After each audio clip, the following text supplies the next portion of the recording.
Permettez-moi, pour commencer, de vous rappeler les thèmes que nous avions traités les années précédentes. La première étude a eu lieu en 2008. Elle donnait un panorama général de l'économie genevoise. Puis l'année suivante, en 2009, nous avons fait une étude comparative des conditions cadres entre les cantons de Genève, Bâle et Zurich. En 2010, le titre du séminaire était « Genève, ville mondiale, mythe ou réalité ». L'année suivante, le Grand Genève, centre urbain et pôle métropolitain. Je rappelle que c'est de ce séminaire qu'est sorti le terme Grand Genève. En 2012, Genève, un pôle de formation tourné vers l'économie. Et enfin, l'an dernier, Genève, les moteurs du développement. Cette année, c'est les artisans de l'économie genevoise. Qui sont-ils? 2 personnes pour présenter cette étude. D'abord, Alexandre Harris, membre de la direction de la Chambre de commerce de Genève.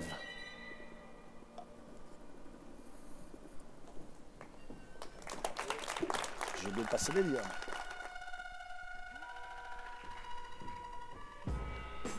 Je vous invite à ne pas hésiter à tweeter vos commentaires et vos questions. Vous ne tweeterez jamais assez et il vous sera répondu, en tout cas dans la plupart des cas. Nous allons commencer par un petit peu d'histoire. La renommée internationale de Genève remonte en fait au XVIIe siècle avec ses scientifiques. Une étude dans les années 80, un recensement en fait des scientifiques genevois du XVIIe jusqu'au début du XIXe a montré que sur 50 personnes genevoises ou avec droit de cité, pour utiliser la terminologie du début de cette période, 3 sur 4 en fait étaient d'origine étrangère.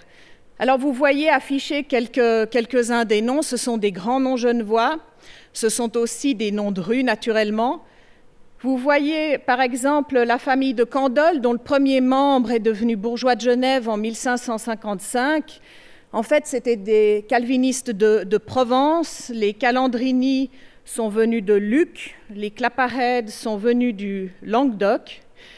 Et au fond, on peut faire le même constat s'agissant des grands entrepreneurs. La famille de la Rive, dont le premier représentant a eu le droit de citer en 1448, sont des gens qui sont originaires du Piémont. Je pense que vous avez tout de suite associé dans votre esprit la famille de la Rive avec le fondateur, Auguste Arthur, fondateur de la CIP. Les Dufaux, plus tardivement, sont une famille huguenote de Montpellier. Vous pensez évidemment à Motosacoche, mais aussi à l'arrivée de l'aéronautique à Genève. Ce sont les 2 frères Henri Armand qui ont fait que Genève a été pionnière dans le domaine de l'aviation civile. Et les Givaudan, je ne rappellerai pas dans quel secteur ils officient, étaient une famille originaire de Lyon et qui, avant de s'établir à Genève, a commencé par Zurich. Il faut en effet prendre en compte le fait que quand on parle de grands Genevois originaires de l'étranger, il y a ces origines françaises ou italiennes que j'ai mentionnées, il y avait aussi des Allemands et des confédérés. Ah, je dois apparemment appuyer plus fort sur le bouton. Oui. Alors en fait, Genève a toujours eu historiquement une proportion d'étrangers assez importante. Ceci est attesté dans la statistique depuis 1850 et pas avant, parce que 1850 est la date du premier recensement fédéral de la population. Et déjà à l'époque, Genève comptait 24% d'étrangers, alors que vous voyez que la Suisse tout entière n'en comptait que 3%. Il y a eu une croissance de la part des étrangers à Genève jusque vers 1913. Et c'est assez remarquable en fait pour 2 raisons. Tout d'abord parce qu'il ne faut pas oublier qu'au milieu du 19e, les étrangers allaient certes à Genève, mais pas que, et notamment des cantons comme le Tessin, comme Argovie ou encore Berne, en fait recevaient encore plus d'étrangers que Genève. Bien entendu, de 1913 à 1941, on observe une diminution du nombre d'étrangers. Les causes en sont très claires, les 2 guerres mondiales et la crise de 1929. Alors, lorsque les structures économiques se transforment, qu'est-ce qui se passe? Est-ce qu'on assiste à la poursuite de la même tendance? Les deux grandes transformations sont évidemment dans la deuxième moitié du 19e, l'apparition des industries, dans la deuxième moitié du 20e, la disparition de certaines industries, mais l'apparition de nouvelles activités, que ce soit dans le domaine secondaire ou dans le domaine tertiaire. Est-ce que l'on continue de voir un si grand apport de personnes extérieures à Genève? Eh bien oui, et même c'est relativement frappant de voir, on pourrait presque, si on était un petit peu taquin, se demander si le Genevois de souche a vraiment l'esprit d'entreprise. Donc la contribution des étrangers est restée extrêmement forte. Il y a eu cependant un changement dans la migration, c'est que jusqu'à la Deuxième Guerre mondiale, c'était une migration qui était plutôt qualifiée. À partir de 1945, on voit l'apparition d'une migration moins qualifiée. C'est une époque où non seulement la Suisse, mais également les anciens pays belligérants recherchent de la main-d'œuvre. Et par exemple, la Suisse a innové, si je puis employer ce verbe, en 1948 avec un accord de recrutement signé bilatéralement directement avec l'Italie qui fixait les modalités d'embauche des Italiens en Suisse. Alors ces mouvements font qu'il y a aujourd'hui plusieurs types de Genevois, des Genevois aux visages multiples. Si l'on regarde la statistique à la fin de 2013, Genève comptait 41% d'étrangers dans sa population, alors que Genève ne représente que 5,7% du total de la population suisse. On voit donc que cette part d'étrangers, cet attrait pour les étrangers fait partie de l'ADN genevoise.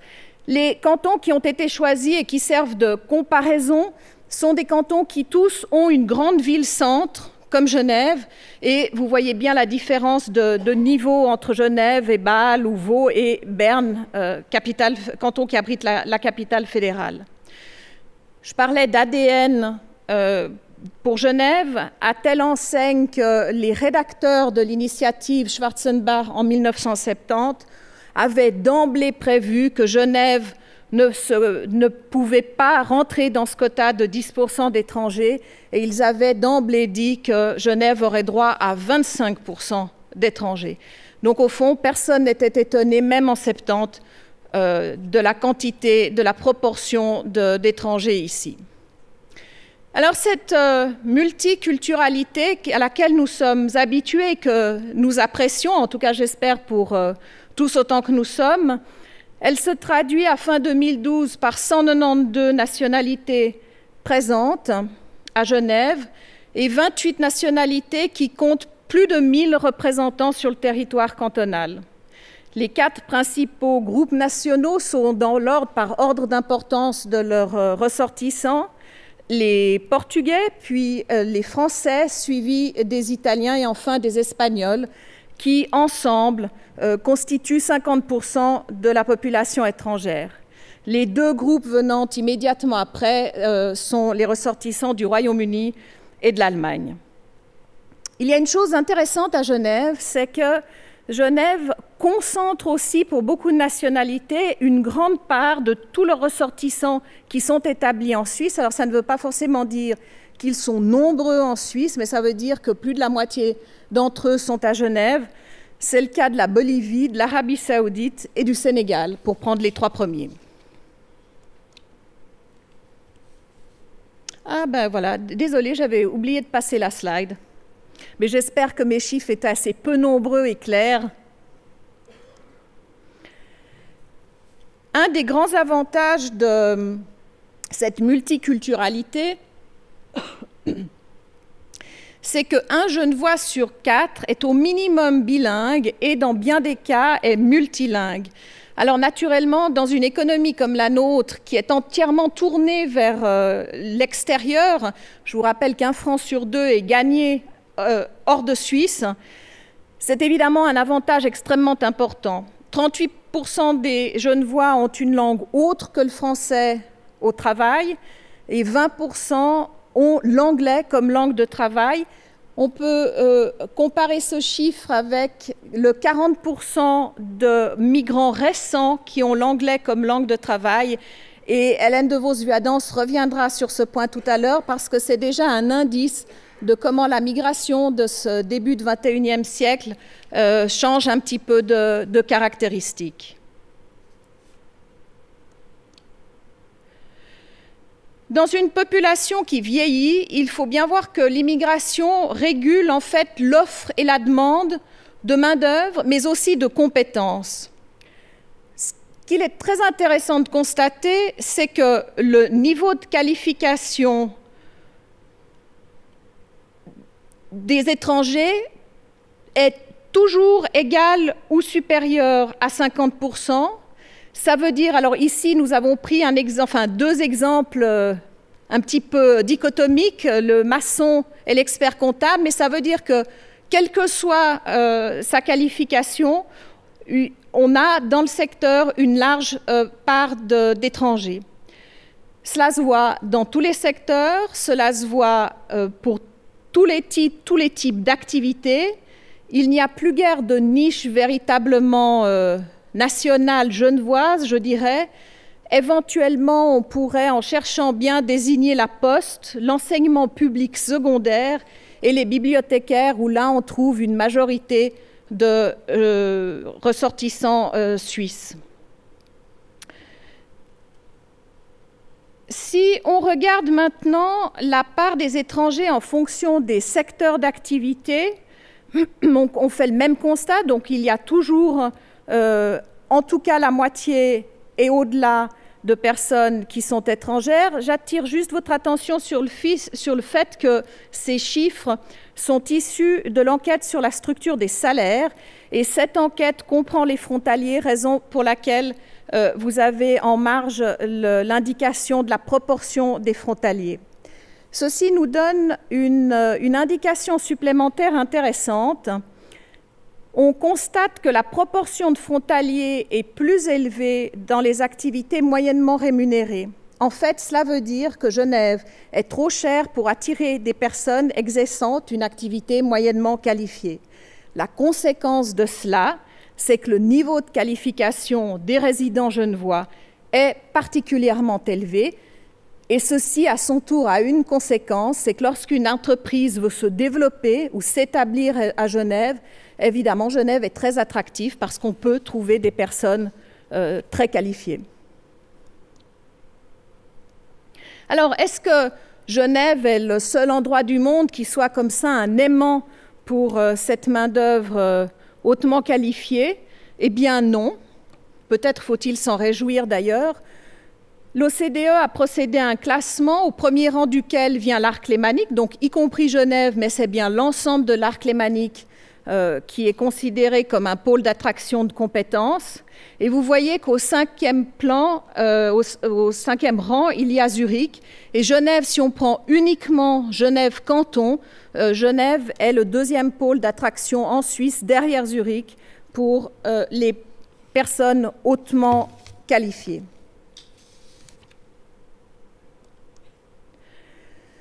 En 2009, une étude a été faite alors au niveau suisse, mais il n'y a pas de raison de penser que le cas de Genève soit particulièrement différent.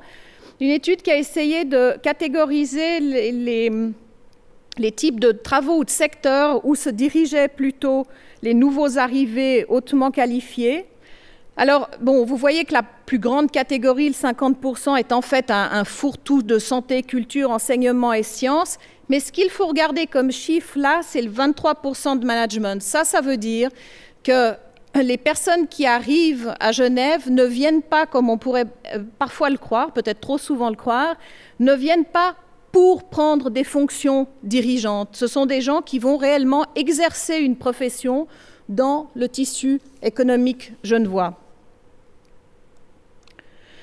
Alors la migration, évidemment, ça informe au sens étymologique, si je puis dire, le visage du Genevois, mais ça informe aussi son territoire. On voit que la proportion d'étrangers au sein de la population résidente varie passablement, ce sont des chiffres 2013. entre 13% et des briquettes à Avusy jusqu'à 52% à Preny-Chambésy. En fait, il y a 3 raisons à la localisation des nouveaux arrivés à Genève. Il y a évidemment le marché du logement. On choisit son logement en fonction de ses moyens. Mais très important également, les réseaux. Les nouveaux arrivants vont s'établir là où il y a peut-être déjà des compatriotes ou des personnes qui travaillent dans la même organisation qu'eux.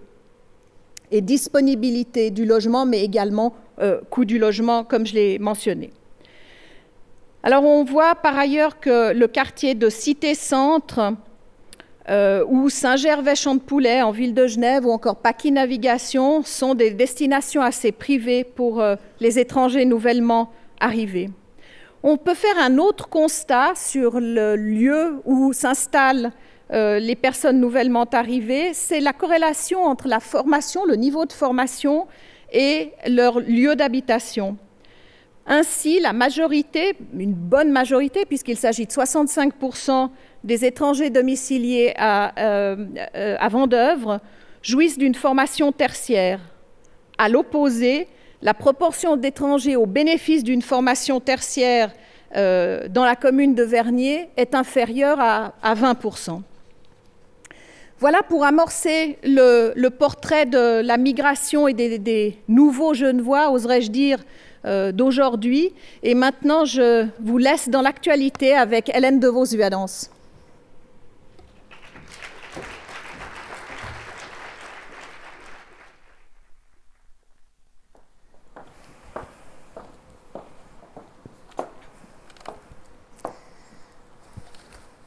Bonjour à tous. Je vais maintenant vous présenter la seconde partie de l'exposé qui se compose de 2 volets. Un premier volet qui se rapporte au début des années 2000 jusqu'à ce jour et qui analyse les caractéristiques du migrant du XXIe siècle. Un deuxième volet qui traite spécifiquement de la Genève internationale à travers son profil d'employeur et son impact économique sur le canton. Enfin, j'évoquerai la corrélation entre le développement économique de Genève et les flux migratoires. Premier constat, l'économie dicte le mouvement migratoire dans la majorité des cas. Les nouveaux migrants viennent à Genève pour y travailler. On distingue cependant 2 tendances, les migrants présents pour une courte durée avant de s'envoler ailleurs et les migrants qui s'installent pour des raisons surtout économiques et sécuritaires. Sur la pyramide affichée à l'écran, vous pouvez constater une différence de profil entre la pyramide bleue et la pyramide orange. À gauche, les migrants arrivés à Genève il y a plus de 5 ans. À droite, les migrants arrivés au cours des 5 dernières années. Vous noterez que la majorité des nouveaux migrants en orange est âgée de 20 à 40 ans, soit un âge moyen de 36 ans, contre 47 pour les migrants antérieurs en bleu. C'est donc une migration de jeunes actifs à laquelle on fait face, qui a 3 effets principaux. Un premier effet, bien évidemment, favorable à la prévoyance, puisqu'elle permet de ralentir le vieillissement de la population et de préserver l'équilibre entre les actifs et les retraités. Un deuxième effet qui offre finalement un ravitaillement pour le bassin de l'emploi sur le long terme. Et enfin, des compétences récemment acquises, puisque jeunes actifs, donc actualisés. Mais d'où viennent ces nouveaux migrants ? Si la fin des années 80-90 marquait la migration des populations extra-communautaires, la nouvelle migration enregistre ses flux principaux des pays voisins. France, Portugal et Italie, en tête de liste, suivent le Royaume-Uni, l'Espagne et le Brésil. Évidemment, la crise économique et financière des pays du sud de l'Europe contribue à l'émigration des jeunes en particulier. La France, avec laquelle les flux migratoires ont toujours été très importants, connaît une augmentation de ces derniers. Les raisons en sont simples. Libre circulation des personnes et accroissement, bien entendu, des différentiels de chômage et de revenus avec la Suisse. Toutefois, la variété des communautés accueillies à Genève subsiste avec 192 nationalités. On observe également en parallèle une augmentation du nombre de ressortissants d'Amérique latine, d'Asie et du Maghreb ces dernières années. Qu'est-ce qui caractérise la nouvelle migration à Genève? Aujourd'hui, elle est sans conteste, comme l'a dit Alexandra, hautement qualifiée et on peut s'en réjouir. 3 arrivants étrangers sur 5 détiennent un diplôme universitaire ou assimilé. On doit cela à plusieurs facteurs. D'une part, la facilitation de l'obtention d'un permis de séjour et de l'insertion professionnelle.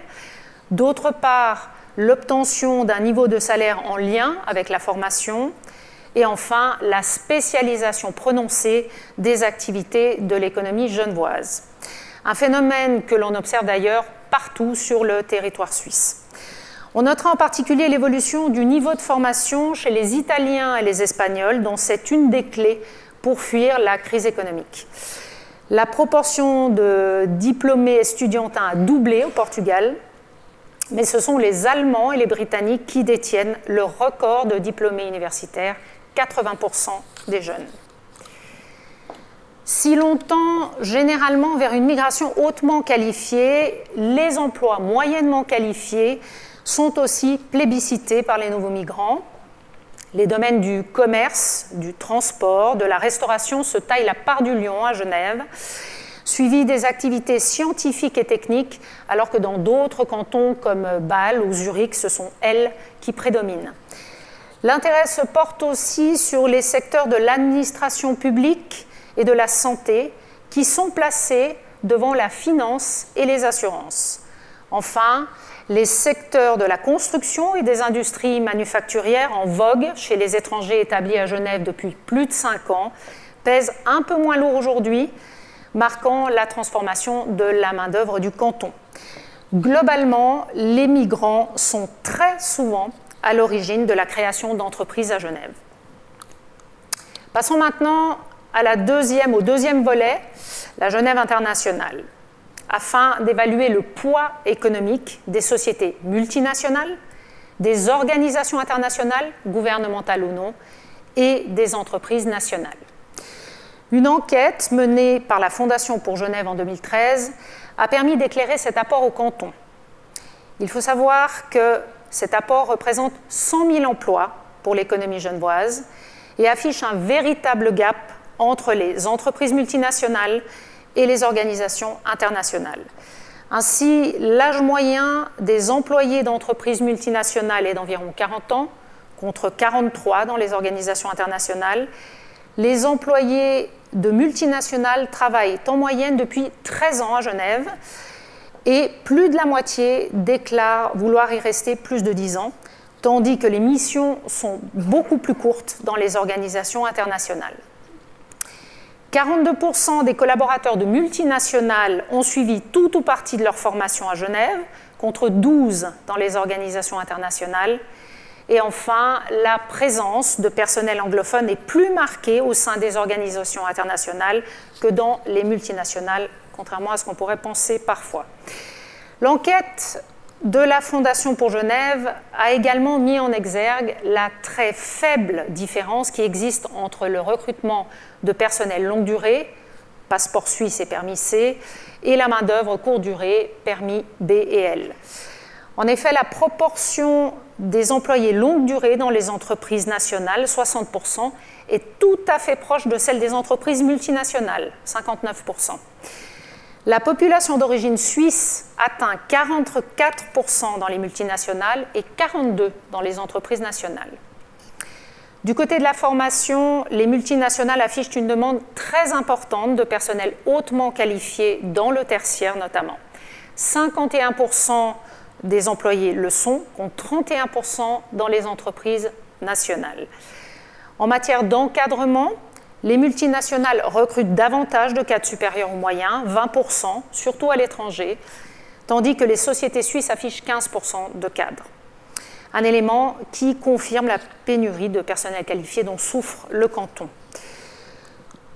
Autre étude sur l'impact de la Genève internationale sur l'économie régionale, celle des laboratoires économiques universitaires de Genève et Lausanne.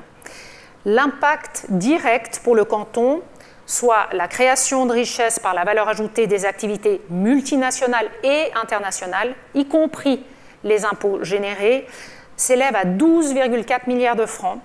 Ceci en particulier grâce au secteur du négoce et de l'intermédiation financière. Ajoutons à cela 7 milliards de valeur ajoutée des multinationales suisses actives à l'étranger. Le tout représente un montant total de 41,2% du PIB cantonal, ce qui, vous en conviendrez, est très significatif.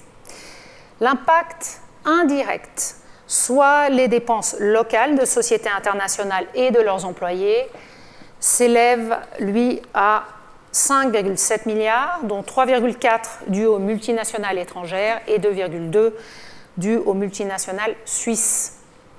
Au total, la contribution des multinationales suisses et étrangères à l'économie régionale s'élève à 37 milliards de francs, et ce, sans compter l'apport global des organisations internationales. Ces chiffres sont donc suffisamment éloquents pour démontrer l'importance cruciale de la Genève internationale. Au final, quel constat peut-on tirer sur la base des éléments précédemment exposés?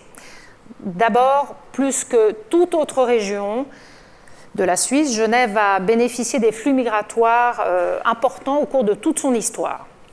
Au début du XXIe siècle, elle présente un des taux de croissance économique les plus élevés, avec 40% de résidents étrangers établis dans le canton. Aujourd'hui, la part des personnes étrangères actives dépasse les 50% en journée avec les mouvements frontaliers. Cela représente un salarié sur deux. La migration contribue à n'en pas douter au développement économique, à l'apport de nouvelles compétences, au rééquilibrage de la pyramide des âges. Cependant, il est absolument indispensable que les efforts d'intégration soient effectués en parallèle pour en limiter les effets indésirables. Des effets qui peuvent bien évidemment peser sur les coûts publics en matière sociétale, sanitaire, sociale ou d'assurance chômage notamment. Ces efforts sont d'autant plus essentiels qu'au cours des prochaines années, les démographes de l'Oxtat tablent sur un solde migratoire qui varie entre 1100 et 4000 nouveaux arrivants par année à Genève. Aussi est-il illusoire de penser que l'intégration suisse puisse avoir lieu de manière optimale sans légiférer un tant soit peu en la matière. C'est une des raisons pour lesquelles, en septembre 2000, l'ordonnance fédérale sur l'intégration des étrangers a imposé au canton l'introduction de mesures visant à accroître l'égalité des chances entre migrants et natifs. Un objectif nécessitant, hélas ou évidemment, des investissements de la part des collectivités locales. Réduire les coûts de la migration pour en retirer les bénéfices, soit, mais il faut pour cela améliorer la gestion des flux migratoires grâce notamment à l'introduction d'outils d'observation et de pilotage. Un défi qui ne pourra avoir lieu qu'en collaboration avec l'ensemble des parties prenantes, domaine public, domaine privé, État, entités et entreprises cantonales et régionales doivent dialoguer, se coordonner et fédérer leurs actions dans l'intérêt de tous, car il s'agit d'un enjeu collectif. C'est une des conditions indispensables à l'essor économique et à la pérennité du Grand Genève. Je vous remercie.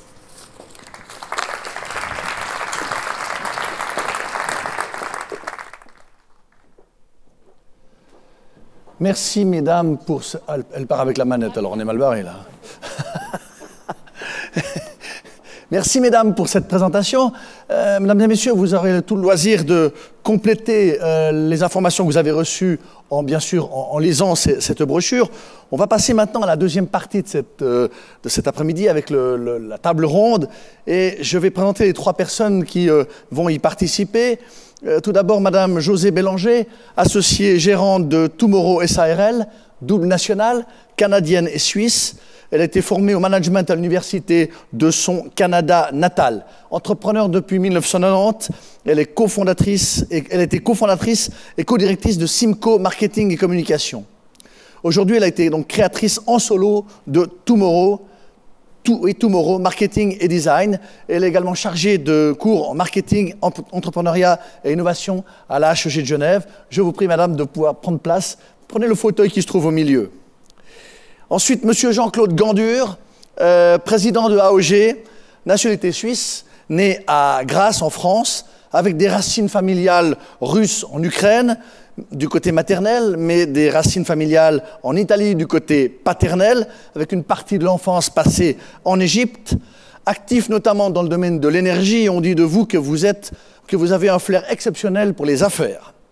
Philanthrope, vous avez une très bonne connaissance de l'Afrique et du Moyen-Orient. Je vous prie de rejoindre le fauteuil.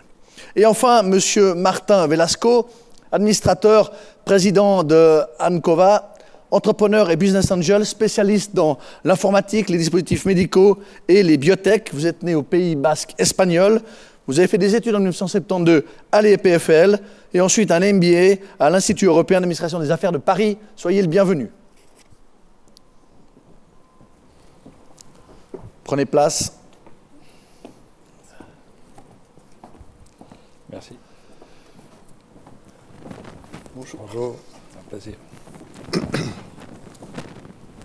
Première question, monsieur Gandur, quelle est votre première réaction sur les quelques informations que nous ont données madame Hélène de Vos-Wadens et madame Alexandra Harris? Première remarque, premier commentaire. Alors, c'est rassurant de lire un rapport comme celui-ci. C'est très dommage qu'il ne soit pas diffusé de manière très large. Parce que lorsque l'on voit les malentendus qu'il peut y avoir au sein d'une population sur l'immigration, lorsqu'on entend et que l'on voit les chiffres comme on les a vus tout à l'heure, on se rend compte à quel point Genève a bénéficié en 6 siècles de l'apport de l'étranger. Pour moi, c'est très rassurant, enfant d'émigrés, d'avoir été accueilli dans un pays, j'en suis l'exemple même, si vous voulez, d'intégration. C'est vrai que c'est une immigration en Suisse qui est plutôt blanche et chrétienne, donc qui est facile à intégrer et à faire entrer dans le tissu social de la ville, mais on voit véritablement qu'il y a une dichotomie énorme entre ce que l'on entend tous les jours sur les partis politiques, par exemple, certains partis politiques qui cherchent à fermer les frontières, et les besoins et le succès de Genève grâce à cet apport d'étrangers. Voilà. Alors, je suis complètement sidéré. Alors, rassurez-vous, tant la Banque cantonale de Genève que la Chambre de commerce va diffuser cette publication. Nous avons eu ce matin une conférence de presse où on a présenté certains éléments de cette enquête et on aura déjà une première transmission auprès du public. Et vous, madame, quelle a été votre réaction? Je rejoins monsieur parce que je suis heureuse. C'est ce que j'essaie de promouvoir au niveau des HES et des étudiants qui sont d'origines différentes, que Genève a un DNA, comment on dit en français? Un ADN. ADN, on se dit tous. Un ADN multiculturel et qui fera sa force. Et cette diversité fera en sorte qu'on aura de la créativité. Et sans ça, Genève, sans les étrangers, Genève n'est pas Genève, pour moi. Merci. Monsieur Velasco, un commentaire sur la présentation? Moi, j'ai bien aimé parce qu'on voit que la Genève, qui est la Genève d'aujourd'hui, avec le niveau de vie qu'elle a, est due en partie, sinon à une grosse partie, à des entrepreneurs qui sont venus à Genève, qui ont développé des entreprises à valeur ajoutée pour l'époque, qui ont eu l'énergie et la ténacité de les développer.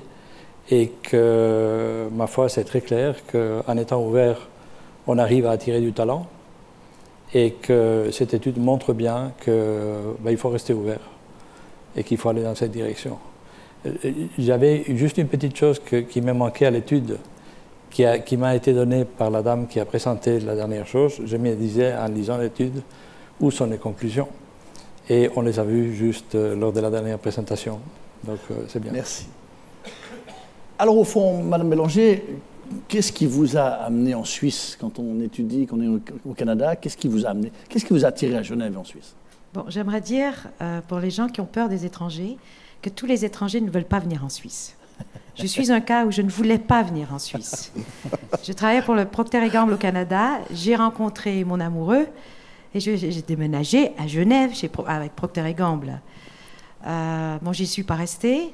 Je suis allée travailler pour une multinationale suisse, Jacob Suchard Tobler, et c'est là que j'ai fait la rencontre avec les Suisses. Une rencontre toute nouvelle, où on voit que l'amour du pays, les Suisses l'ont dans le cœur. Moi aussi, en tant que Canadienne et Québécoise, j'ai l'amour de mon pays. Moi, je suis venue parce que j'étais amoureuse, et puis je me suis dit, pourquoi pas la Suisse? Je ne le connais pas, mais j'y suis restée pour autre chose. J'y suis restée parce que lorsque j'ai quitté Jacob Suchard Tobler, et justement on a créé Simco, nous avons décidé de se dire où on peut aller. Nous étions 2 étrangers, argentins, canadiens à l'origine, et on s'est dit on va faire quoi? On va faire ce qu'on connaît le mieux, on va prendre les risques qu'il faut, nous sommes jeunes, mais si on ouvre notre société à Paris, nous allons avoir une société parisienne. Si on veut tourner en Angleterre, ça sera anglais. N'oubliez pas, c'était dans les années 80, fin des années 80, avec une crise économique quand même qui était là et qui s'amorçait fortement. Et on est resté en Suisse, on est resté à Genève, parce que nous étions 2 étrangers et que la seule place où on pouvait créer une société internationale, pour nous, à notre point de vue, petit, c'était de rester à Genève. Donc à Genève, on a commencé à 2, et très rapidement, à 12 personnes, nous parlions et nous offrions 9 langues. C'est ça la beauté de Genève. Et pourquoi je suis restée ? Parce qu'aujourd'hui, je reste encore à Genève, parce que je remercie Genève de ce qu'elle m'a donné. Donc je vais enseigner, et j'espère de pouvoir créer du job à Genève, et pouvoir apporter des talents ici, et porter de la valeur, mais je ne sais pas trop comment. Merci. Monsieur Velasco, vous êtes né donc au Pays Basque espagnol, je le disais tout à l'heure. En 1972, vous êtes venu faire des études à l'EPFL. Au fond, quand on est né dans le Pays Basque espagnol et qu'on a son diplôme de l'EPFL en poche, pourquoi est-ce qu'on ne retourne pas dans le sud de l'Europe? Pourquoi est-ce que vous êtes resté ici? Très simple. Quand on est ingénieur, moi je voulais travailler dans la recherche et le développement. Et en général, les centres de recherche et développement sont près des sièges des sociétés. Et donc, ça, c'est une des raisons qui m'ont fait considérer de rester en Suisse. Il y a une autre raison, c'est qu'en étant à l'école polytechnique, j'ai quand même appris sur la Suisse et sur les entreprises suisses. Et donc, il y a un environnement qui m'a beaucoup plu au niveau du professionnalisme, au niveau de l'innovation, au niveau de technologies de pointe, des moyens pour les mettre en place. Et je voyais là un bon développement des carrières. Et le dernier point, c'est que ça concerne le niveau de vie. La Suisse a un niveau de vie qui est très bien, qui est combiné avec une culture et des valeurs que j'apprécie beaucoup. Donc ces 3 éléments m'ont fait que c'était pas, j'ai pas dû beaucoup réfléchir pour prendre la décision de rester ici. Et je suis très heureux de l'avoir prise. Merci. Monsieur Gandur, je l'ai dit tout à l'heure, vous avez des racines familiales très, très diversifiées. On l'a vu dans l'exposé de Dame tout à l'heure, qu'au fond, il y a une évolution du profil des étrangers qui sont venus s'établir en Suisse en général et à Genève en particulier.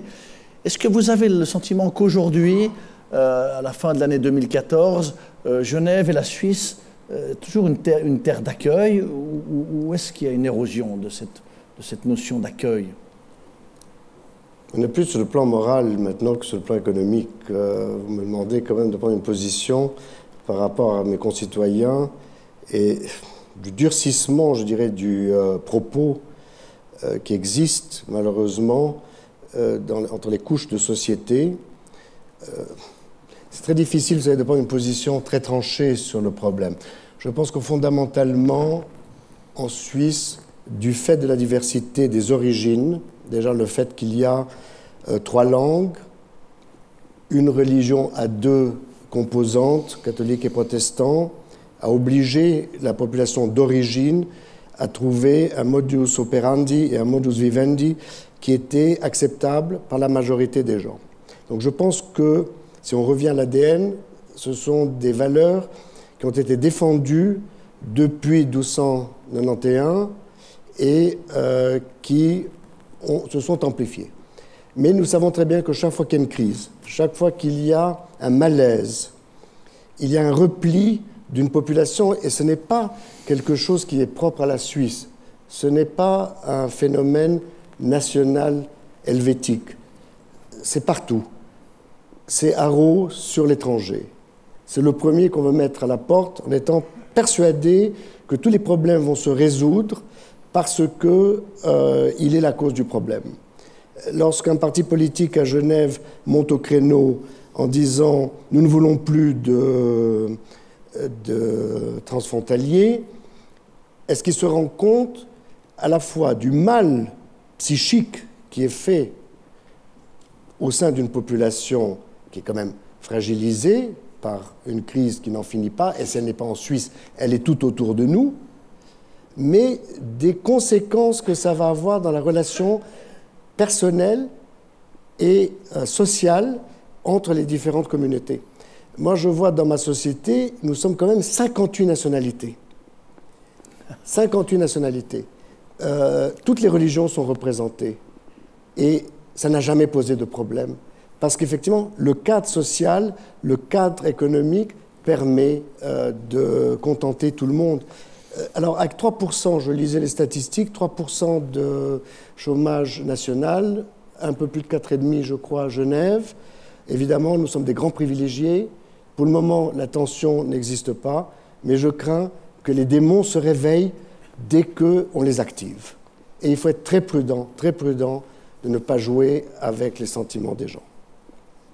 Merci.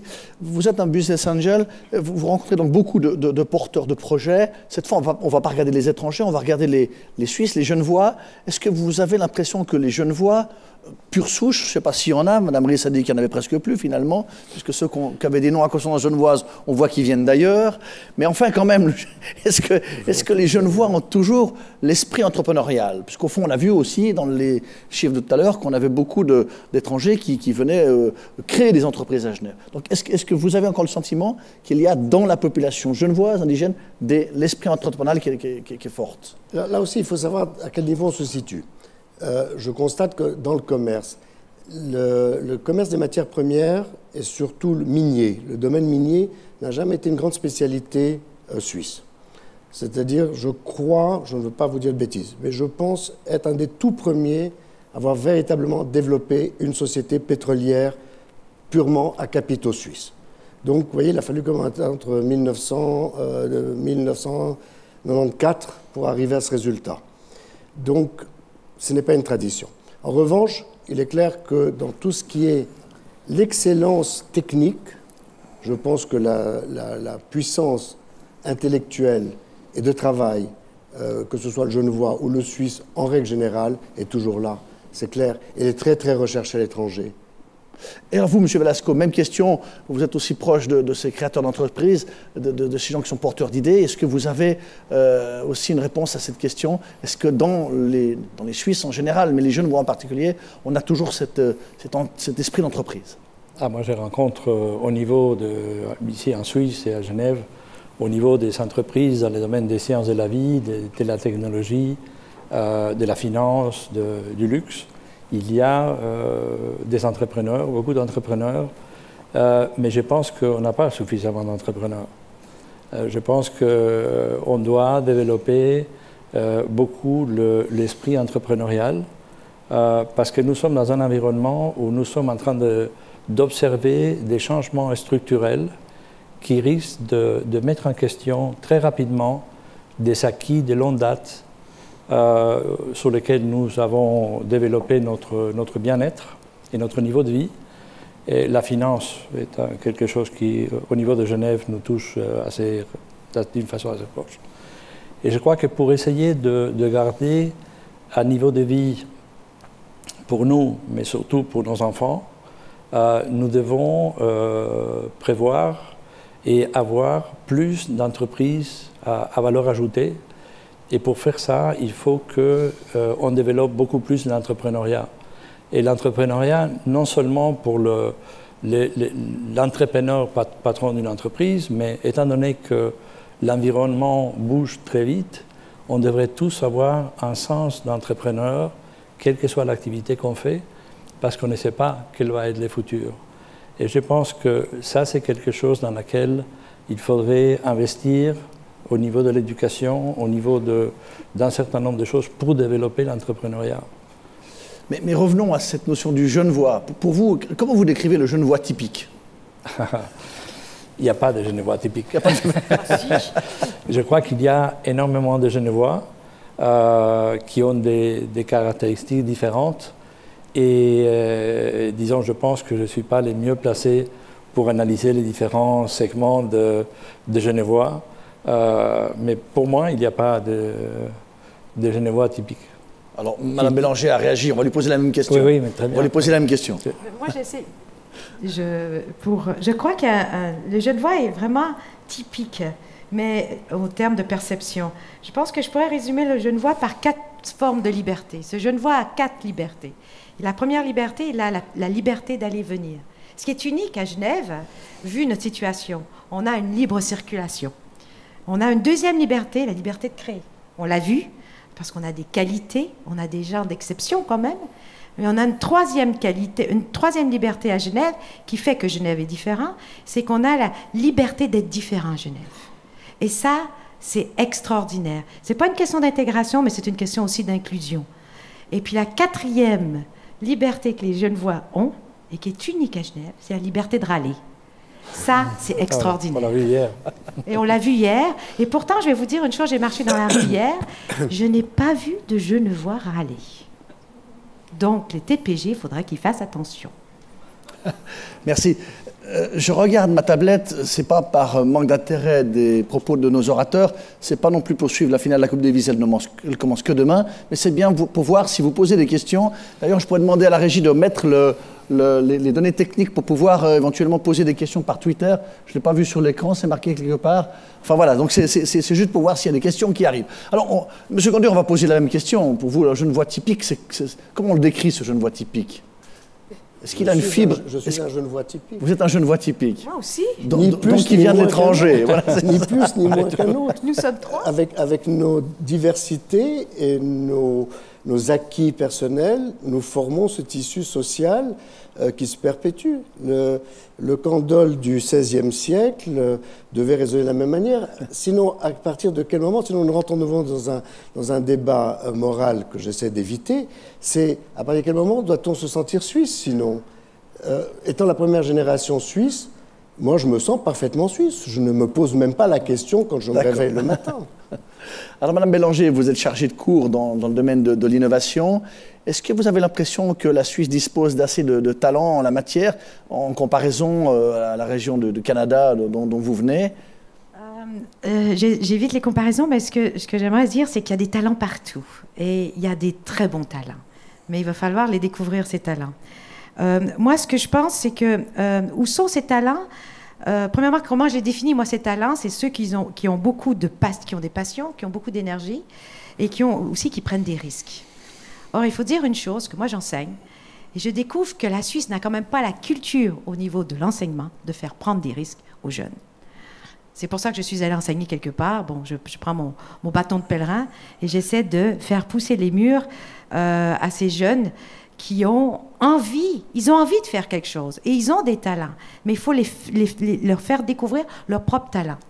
Moi, je me dis qu'en Suisse, ce qui nous risque d'arriver, c'est que nous avons beaucoup de ces jeunes qui partent à l'étranger. Est-ce que la Suisse va devenir, n'oubliez pas que moi, je n'étais pas attirée par la Suisse, hein. Est-ce qu'on va être assez attirant si on se ferme pour demander aux Suisses qui sont à l'étranger de revenir à Genève travailler?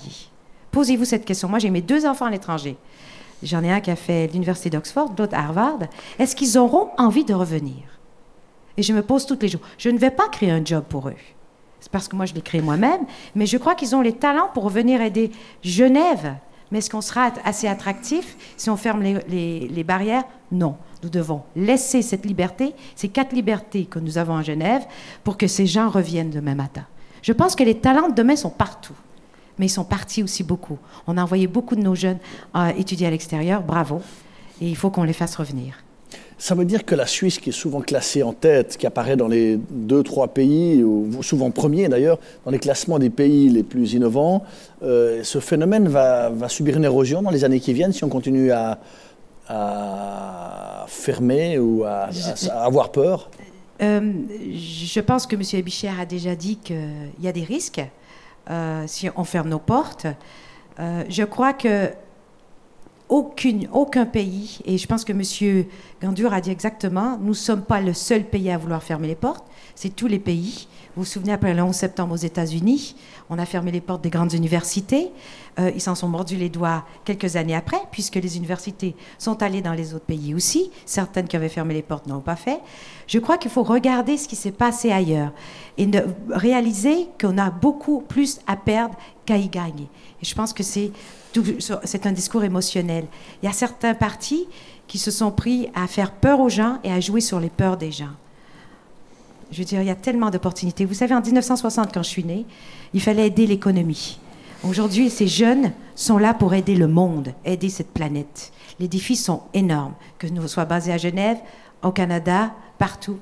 Le problème que nous aurons, nous, et dans tous les pays, c'est d'attirer les bons talents. Et ça, je pense qu'on en a discuté. Ouais. Le défi de demain, c'est d'attirer les talents en Suisse. Mais alors, en matière de compétitivité, Monsieur Velasco, qu'est-ce que la Suisse, en général, et Genève en particulier, devrait prendre comme mesure, justement, pour attirer et pour conserver aussi des talents que nous avons? Quelles sont les mesures à prendre? Il y a plusieurs mesures, mais je dirais deux, une à court terme et une à long terme. À court terme, il faut vraiment attirer des entrepreneurs ici en Suisse. Si quelqu'un a une idée en France, en Angleterre ou ailleurs, il faut qu'il pense à la Suisse pour venir et à Genève pour venir développer ça ici. Et il faut définir un cadre qui va faire que la Suisse va être dans une des listes, le premier de la liste ou un des premiers, parce que ce que nous voulons ici pour maintenir notre niveau de vie, comme j'ai dit avant, c'est d'avoir des entreprises de haute valeur ajoutée. Et ça ne se fait pas en 5 minutes. Et ça ne se fait pas de façon, je dirais, banale. Il faut que ces personnes qui ont les idées, qui ont les talents et qui ont le drive, qu'ils viennent ici en Suisse. Et pour ça, il faut créer, et ça, il faut le faire tout de suite, parce que les changements, par exemple, si je prends la crise des banques, mais ça a pris tout le monde par surprise. Il y a toute une structure et toute une façon de travailler qui, en quelques années, a disparu. Les avantages compétitifs ont presque disparu. Ça peut arriver dans d'autres domaines avec l'homogénéisation fiscale et toutes ces choses-là. Donc, il ne faut pas qu'on attende d'avoir une crise pour réagir. Il faut être vraiment proactif. Ça, c'est à court terme. Et à long terme, je reviens au point que j'ai mentionné avant. Il faut que nos jeunes soient beaucoup plus entrepreneurs. Pas forcément entrepreneurs où ils vont tous créer une entreprise, mais qu'il y a un esprit de gérer l'incertitude, de prendre des risques, d'aller de l'avant. Ça, c'est fondamental. Et ça doit commencer, je ne dirais pas de l'école maternelle, mais ça doit commencer très vite. Et je vais vous donner juste un exemple. Il y a le collège de Florimont qui a fait une compétition entre des jeunes de 10 à 16 ans pour créer une idée et créer une entreprise. J'étais dans le comité qui a évalué les différents jeunes et c'était extraordinaire de voir simplement ce que ces concours a fait à l'intérieur de l'école et comment les enfants ont réagi. Et ceux qui ont gagné les prix sont allés au Salon des inventions à Genève à présenter leur idée et le comité leur a donné un prix spécial parce qu'ils ont trouvé ça génial. Donc, ça commence dans l'éducation. L'éducation en général a une quinzaine d'années de retard ou plus par rapport à la réalité qu'on vit sur le terrain. Et il faut maintenant, quelque part, ajouter des éléments qui vont permettre à nos jeunes d'être beaucoup mieux armés pour faire face à un environnement qui est très, très volatile. Vous vouliez compléter, Madame Bélanger? Moi, j'aimerais dire que tout le monde ne peut pas être entrepreneur. Ça, je peux vous dire, on n'a pas tous la fibre entrepreneuriale. Mais ce que je pense ce qu'il dit sur le projet de Florimont, c'est de montrer à tout individu dès la première classe que, je ne dirais pas que tout est possible, mais qu'ils sont capables de créativité. Et à la base, c'est pour ça que l'innovation a un peu un fourre-tout pour moi, c'est que dans chacune des personnes, il y a une possibilité de trouver une solution à quelque chose, d'être créatif. Et ça, c'est un état d'esprit qu'on peut mettre un cadre. Et l'école est la première partie de la chaîne de création de valeur pour moi, la première partie, je pense. Vous avez souri, M. Gandur, quand Mme Bélanger a dit qu'on n'était pas tous entrepreneurs. C'est clair. Avez-vous souri? Expliquez-nous. On ne peut pas demander à tout le monde d'avoir d'abord les mêmes envies dans la vie. Il y en a qui ont envie d'être indépendants, il y en a qui préfèrent être dirigés. C'est la règle de la société, ça n'a rien d'extraordinaire. Moi, j'aurais voulu plutôt vous parler, on parle de l'être humain, qui est au centre, je dirais, du propos et de toute activité, mais pour attirer, ça ne suffit pas seulement d'avoir des bonnes personnes, il faut aussi avoir un cadre institutionnel qui permette à des gens de venir et de s'installer dans des conditions exceptionnelles. Aujourd'hui, qu'est-ce que nous voyons? Que la Suisse a été extrêmement dynamique par une fiscalité adaptée, je dirais, pour rester politiquement correct, qui a permis à un certain nombre d'entreprises de venir s'installer. On s'est fait taper sur les doigts par l'OCDE, par l'Europe, à cause de notre succès. Et donc on nous demande de réformer de l'intérieur notre système fiscal et certaines de nos valeurs pour être aussi mauvais que les autres. C'est quand même extraordinaire. Donc, je dis, c'est bien, l'éducation, c'est clair, il n'y a rien qui se fait sans éducation. Je le défends à travers mes fondations, et surtout ma fondation en Afrique, il n'y a pas de développement sans éducation. Mais il n'y a pas de développement, et il n'y a pas de croissance soutenue tant qu'il n'y a pas un cadre institutionnel qui permette d'accueillir, de stabiliser et de permettre aux gens de comprendre qu'on ne va pas les manger chaque année à une nouvelle sauce. Je prenais comme exemple, je pense qu'il y a beaucoup de Français d'origine dans cette salle, je disais que c'est quand même extraordinaire, un pays qui forme des élites mondiales parmi les plus puissantes qui existent, par leurs écoles, par leur intelligence, qui est le seul pays où on vous change la fiscalité chaque année, et si possible 2 fois par an, puisque vous avez le budget et le budget correctif. Donc, qu'est-ce que vous voulez qui arrive? L'entrepreneur s'en va, pourvu que nous n'arrivions pas là. Moi, mon inquiétude, ce n'est pas les élites intellectuelles, nous les avons. Nous avons une école polytechnique fédérale qui est considérée comme une des 5 plus grandes universités du monde, pour un petit pays de 7 millions d'habitants. C'est-à-dire que nous sommes à l'égal, du point de vue de l'intelligence, des plus grands pays comme les États-Unis ou l'Angleterre, en pensant à Oxford ou à Cambridge. Donc, nous n'avons rien à envier aux autres. Notre avantage aujourd'hui, il est encore là, c'est notre stabilité politique, notre stabilité fiscale. Changez ces paramètres et vous verrez le désastre. Merci pour ces propos. Je crois que la salle applaudit. J'étais l'autre jour dans une conférence organisée par une importante banque de la place et le président de l'EPFL, M. Ebicher, se dit très préoccupé par le nombre trop important, c'est le terme qu'il a utilisé, d'étrangers qui sont à l'EPFL. On a aussi le même phénomène à l'EPFZ et l'EPFL lui-même donc, se pose la question de savoir s'il ne va pas mettre un quota pour le nombre d'étrangers à l'EPFL. Quelle est votre réaction face à cet élément-là? Vous êtes choqué, vous, M. Gandur? Choqué. Ça m'étonne de lui. J'étais surpris moi-même. C'était il y a 8 jours. Je crois qu'il faut savoir... Excusez-moi. Je crois qu'il faut savoir que c'est de prendre le problème du mauvais côté. Ouais. N'oublions pas que le monde fera le shopping market des talents de demain. Qu'ils soient chinois, haïtiens, cambodgiens, ça reste un talent. Et ce que la Suisse a de meilleur, et ce que M. Ebicher, je ne comprends pas sa pensée, mais ces gens-là, comme monsieur, veulent rester. Et veulent faire avec. Est-ce que vous êtes devenu suisse? Non. Je ne vous poserai pas pourquoi, mais bon. Le passeport, c'est...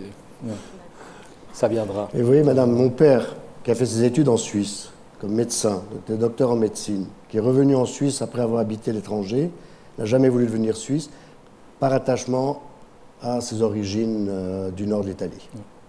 Ah d'accord, mais moi j'ai voulu devenir suisse pour pouvoir avoir le droit de voter. Oui, c'est différent. Vous vouliez rajouter quelque chose, M. Velasco, oui, sur cette préoccupation de M. Ebicher? Oui, il faut placer ça dans les contextes suisses. C'est-à-dire, si un jour on arrive à avoir 70% des étudiants qui sont étrangers qui sont financés par la Confédération, il risque d'avoir un retour très fort qui va pénaliser la Suisse dans l'ensemble, parce que ça va peut-être poser des problèmes à un des centres d'excellence que nous avons. Et quelque part, ça peut être, je dirais, intelligent de préparer une réponse pour qu'on n'arrive pas à ce type de situation. Mais est-ce qu'il a donné une explication pourquoi? Parce que le nombre d'étudiants a déjà augmenté de façon faramineuse. Et donc, il a un problème juste de nombre. Et donc, s'il veut laisser de la place aux étudiants suisses, il est obligé de limiter le nombre d'étudiants étrangers. C'est la seule explication qu'il a donnée. Mais c'est aussi une question, excusez-moi. Ou alors, il faudrait doubler la surface mais de l'EPFL. Il y a un moment donné où une organisation, avec un certain nombre d'étudiants ou d'une entreprise, on a une masse qui est la masse, je dirais, limite, à partir de laquelle gérer efficacement cette entité peut devenir très compliqué. Et je pense qu'un autre élément de la réflexion, c'est de se dire 10 000 étudiants ou 9 000 étudiants pour l'école polytechnique, c'est vraiment la masse critique, étant donné où est l'école polytechnique, pour pouvoir gérer ça de façon professionnelle et en favorisant la qualité. Si vous doublez le nombre d'étudiants à l'école polytechnique et vous arrivez à 20 000, vous changez l'école polytechnique. Bien sûr. Moi, je ferais juste une comparaison. Si je regarde à l'université d'Oxford, il n'y avait que 12% d'étrangers, undergrad, et à Harvard, il y a moins de 18% d'étrangers. Donc, je ne sais pas s'il fait des benchmarks avec les autres universités de haut niveau. Il faudrait lui demander l'explication. Et lorsque j'aurai l'explication, je vais savoir si je suis en faveur ou pas. Mais je suis certaine que c'est un homme très intelligent, donc j'aimerais bien comprendre pourquoi. C'est difficile de parler au nom de quelqu'un d'autre, puisque vous nous rapportez un propos, on n'en connaît pas le contexte. Mais si l'école polytechnique fédérale peut accueillir 10 000 étudiants, donc il y aurait 7 000 étrangers et 3 000 Suisses, est-ce que c'est par le fait que vous allez enlever 2 000 étrangers que vous allez avoir 5 000 Suisses? Il se pose la question. Il n'a pas encore pris la décision. Bon, il a expliqué qu'il se posait la question. Il y a quand même, puisque nous sommes une des premières universités du monde, c'est qu'il y a un niveau d'excellence. Oui, bien sûr. C'est-à-dire que l'étudiant étranger qui vient à l'école polytechnique fédérale n'est pas un manche, si je peux m'exprimer ainsi. Donc, c'est-à-dire qu'il a rempli les conditions et qu'il y avait une place pour lui. De la même manière qu'il y a une place pour un étudiant suisse qui a les mêmes compétences. Donc je suis un tout petit peu surpris. Voilà, j'aurais voulu connaître le contexte avant de juger. Il y a quelqu'un qui nous pose une question dans la salle, qui dit la chose suivante. Le dynamisme économique mondial a tendance à se centrer ou se déplacer sur l'Asie. On l'a vu dans les présentations tout à l'heure. On a surtout des gens qui viennent du sud de l'Europe ou d'Amérique du Nord, comme vous, madame. Est-ce que nous sommes assez attractifs pour attirer des jeunes talents qui viendraient d'Asie? Monsieur Velasco. Si vous regardez l'école polytechnique, il y a une quantité d'Asiatiques énorme. Vous regardez INSEAD et d'autres institutions, il y a beaucoup de talents qui viennent pour étudier. Mais après, une fois qu'ils ont étudié ou une fois qu'ils ont travaillé pendant quelques années et ils ont eu de l'expérience, ils ont tendance à retourner chez eux parce qu'ils ont beaucoup plus d'opportunités. Vous avez beaucoup de Chinois qui ont fait des études aux États-Unis, qui sont retournés en Chine. Mais c'est très bénéfique d'avoir cet échange et qu'ils viennent ici, au niveau de l'éducation. Créer des opportunités, c'est plus difficile pour quelqu'un qui démarre de le faire ici que de le faire en Chine.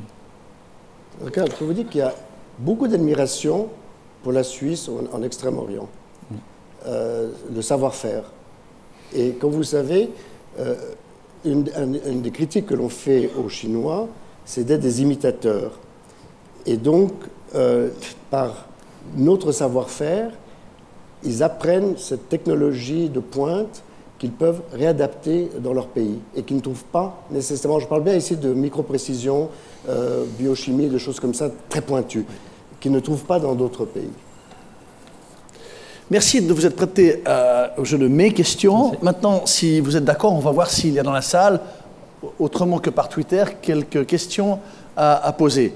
2 règles à observer. D'abord, soyez court dans vos questions et puis peut-être donner votre nom et le secteur dans lequel vous êtes actif sur le plan professionnel. Alors, à qui puis-je donner la parole pour une première question? Il n'y en a pas. Il y en a une sur Twitter qui vient d'arriver. On va regarder alors. Alors, il y en a une qui vient d'arriver. Je vais la découvrir en même temps que vous. Alors, bien sûr, elle touche à la votation du 9 février. Bien évidemment, est-ce que la décision du peuple suisse, d'une faible majorité du peuple suisse, le 9 février, marque la fin de la croissance par l'imposition de quotas quelle est votre réaction par rapport à ça? Allez-y. Fin de la croissance, je ne pense pas, parce que, vous savez, la démocratie a une grande vertu, c'est de savoir s'adapter finalement à tout ce qui va se passer. Heureusement que ce n'est passé que par très peu. En réalité, personnellement, si je vous donne mon opinion, je ne suis pas mécontent du résultat. Pourquoi? Non pas par fermeture de frontières, ça va vous sembler tout à fait bizarre ce que je vais vous dire. Et ce n'est pas par fermeture de frontières, mais c'est pour obliger une réflexion d'ensemble, globale, sur ce qu'est l'accueil d'étrangers dans un pays et leur intégration. Ça ne sert à rien, et vous voyez que tout d'un coup, depuis que la Suisse a voté ce non, il y a une prise de conscience au niveau de l'Europe qu'il y a des choses à changer. Le tourisme de sécurité sociale ou de welfare à l'anglaise, tout d'un coup, il y a un tribunal suprême en Europe qui dit « ça suffit ». Et je pense qu'il ne faut pas décourager une population. Notre gouvernement est suffisamment habile pour trouver peu à peu les solutions pour contourner cet obstacle. Si le vote avait été de l'ordre de 60 contre 40 ou plus, ça aurait été une véritable catastrophe, on ne s'en sortait plus. Mais à 51, le gouvernement a suffisamment de latitude pour savoir qu'il ne sera pas désavoué par la population suisse dans son ensemble si il nous voit un tout petit peu pour nous remettre sur les rails d'une ouverture dont nous avons besoin, nous le savons, mais qui est un avertissement très sérieux pour éviter des dérives sur d'autres plans qui sont, si vous voulez, les abus. Merci. Madame Bélanger. Vas-y. Moi, je me souviens quand je suis arrivée ici en 84, il y avait les quotas. Et pour obtenir ma place chez Procter, je devais vivre auprès de mon mari. Est-ce que ça va changer grand-chose? C'est surtout au niveau de la perception. Dans un ère où il y a une extra-mobilité des jeunes, et je le vois chez mes deux enfants qui sont exactement ces typologies d'enfants, qui parlent plusieurs langues, le 9 février a touché quelque chose. Il s'est dit, si moi j'ai un grand projet, si on ferme les portes, est-ce que je suis capable de faire ce grand projet? C'est une question de perception, mais comme je dis, je ne vais pas le prendre trop difficilement. Ce n'est pas une fermeture, c'est une alerte. Et je crois que ça donne à des personnes comme moi qui votent, de voter, si je pouvais voter 3 fois, si j'appelle mes enfants, n'oubliez pas de voter, n'oubliez pas de voter, n'oubliez pas de voter. Et je dis à tout le monde, n'oubliez pas de voter, n'oubliez pas de voter. Parce que de toute façon, dans l'Europe, vous allez voir un extra-conservatisme qui s'installe, et ça vous le voyez un peu partout, et un certain détachement. Donc on a voté à 51% tout juste, mais on est vraiment détaché face à ça. C'est ces talents que nous voulons voir rentrer qu'il va falloir qu'on fasse rentrer très vite pour pouvoir justement pousser sur cette perception un peu plus positive que la Suisse doit donner. Vous savez, en Suisse, ce n'est pas tant le confort, mais c'est une perception de confort que nous avons de l'extérieur. Et c'est le danger que la Suisse se ferme pour une notion de confort. Et c'est ça que cette image, il ne faut pas laisser. Ça sera difficile de construire des entreprises en Suisse. Il faut beaucoup d'argent. Et quand ça coûte cher, c'est pour ça qu'on innove. C'est cette difficulté. Il faut qu'on continue que ça coûte cher. Et plus ça va coûter cher, plus les barrières sont naturelles. Oui, moi je pense aussi que c'est un bon avertissement et que ça montre bien qu'il faut préparer ces choses-là. Il faut préparer ça bien en amont. On ne peut pas attendre, on a eu de la chance que ça s'est passé, que c'est 51%, mais ça aurait pu être 65%. Et on n'a rien vu venir, on n'a rien préparé. On a traité ça d'une façon assez banale. Et donc, dans certains domaines, il faut aller vraiment et préparer ça comme on prépare dans une entreprise les différents scénarios et agir en conséquence. Parce que là, il n'y a rien qui s'est passé. Espérons que les solutions vont être trouvées pour intelligemment gérer ce qui a été voté et ce qui est bien pour la Suisse. Je ne veux pas qu'il m'ait entendu, je ne suis pas pour ce qui s'est passé. On a bien compris vos propos. Non, soyez rassurés. Oui, on a bien compris. C'est cette piqûre, si vous voulez, cette piqûre qui nous oblige maintenant à réfléchir. Très bien, merci. Ouais. Alors, on a une question de la salle. Roland Ray. Oui, bonjour, mon nom est... Oui. Ma question s'adresse à Madame Bélanger. Madame Bélanger, vous êtes revenue 2 fois. Je trouve que c'est important sur le fait que les talents étaient internationaux, étaient diffusés de par le monde. Et est-ce que nous allons être capables de les attirer? Et le fait que vous ayez répété cela une 2e fois me fait penser que vous en doutez. Est-ce le cas? Non, je crois qu'il faut qu'on soit très fin et qu'on doit se repositionner en Suisse. La Suisse ne peut pas être un coffre-fort. La Suisse ne peut pas être une zone de confort. La Suisse ne peut pas être un endroit où on vient se reposer. La Suisse coûte cher. La Suisse, c'est difficile de travailler en Suisse, même si on a des facteurs économiques, sociaux, légaux qui nous facilitent la vie. Ce n'est pas ça. Moi, je vous dis, quel est le projet que nous pouvons donner aux jeunes de demain pour qu'ils viennent ici? Et c'est bien dans ça. Moi, j'en ai discuté avec mes enfants et j'ai eu la chance de discuter avec des Suisses de l'étranger. Parce qu'il y a plusieurs Suisses qui sont partis à Harvard, à Princeton et tout ça. Et ils nous ont dit, non, on va rester à l'extérieur. Mais qu'est-ce qu'il vous faut pour venir? It has to be sexy. Mais ça veut dire quoi? Donc nous, il faut qu'on s'attelle et qu'on dit comment on positionne cette place. Qu'est-ce que ça veut dire sexy pour eux? On ne va pas changer les règles du jeu. Ça coûtera toujours cher de produire en Suisse, heureusement. Mais il va falloir leur donner une ouverture. Oui, je doute, mais je crois que nous avons ici assez d'intelligence, au pluriel, pour réfléchir et de repositionner cette place. Il nous en fait très peu, mais il faut donner le bon message. Vous savez, on dit toujours en marketing, c'est la bataille de la perception. C'est une bataille de perception au niveau émotif de notre votation. Il faut faire attention aux perceptions. C'est ce qui peut jouer en notre faveur et en notre défaveur. J'ai la croyance que mes enfants reviendront pour remercier ce que la Suisse leur a donné. Je crois.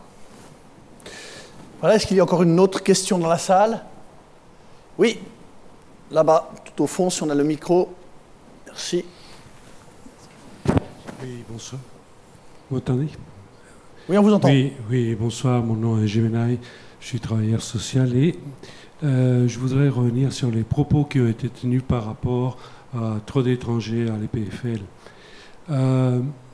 Je me demande si le propos en avant-écran n'était pas plutôt influencer quelque peu l'opinion pour dire oui, il y a beaucoup d'étrangers, mais peu de débouchés et du reste, madame vient de le signaler quelque part.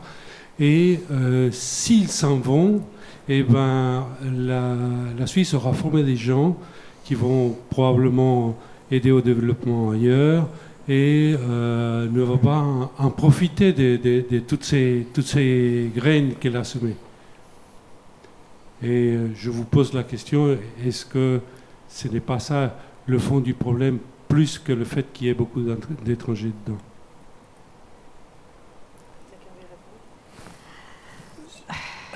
Je connais M. Bichère, j'aimerais comprendre dans quel contexte il a dit cette phrase. Est-ce que c'est provocatif, provoqué? Je peux le croire. Je crois qu'il a aussi un certain sens de l'humour. Je ne peux pas dire. Mais je crois que fondamentalement, la Suisse doit redevenir, et Genève doit redevenir attractif. Je suis présidente des anciens de Procter & Gamble. Nous avons 3 types d'anciens d'alumni. Nous avons ceux qui ont quitté, comme moi, les vieux qui se sont retirés, et nous avons cette nouvelle génération des anciens qui sont ceux qui on a invités. Vous savez, nous avons mené avec la HEC, l'université de la HEC, une étude sur 2 ans, sur 10 multinationales, sur l'effet des alumni comme facteur économique. Les alumni ont un rôle à jouer. Et je peux vous dire une chose, que ces gens-là qui ont été formés dans les meilleures entreprises et qui désireraient rester à Genève, il faut leur donner je dirais pas la carotte, là, mais l'espace pour pouvoir construire quelque chose. Je crois qu'eux aussi, on doit essayer de les garder, si possible. Aujourd'hui, qu'est-ce qu'ils font? Ils sont recrutés par les étrangers à droite et à gauche. Pourtant, ils ont beaucoup de formation. Et dans l'étude que je vous invite tous à lire, ce que j'ai trouvé très bien, c'est que les multinationales forment des gens qui peuvent aussi être utiles au tissu économique suisse après. Et ça, c'est déjà un premier pas vers quelque chose. Je ne sais pas si vous avez quelque chose à dire. Vous savez que par rapport à ce sujet, je crois qu'on l'a bien débattu, on a dit ce qu'il y avait à dire.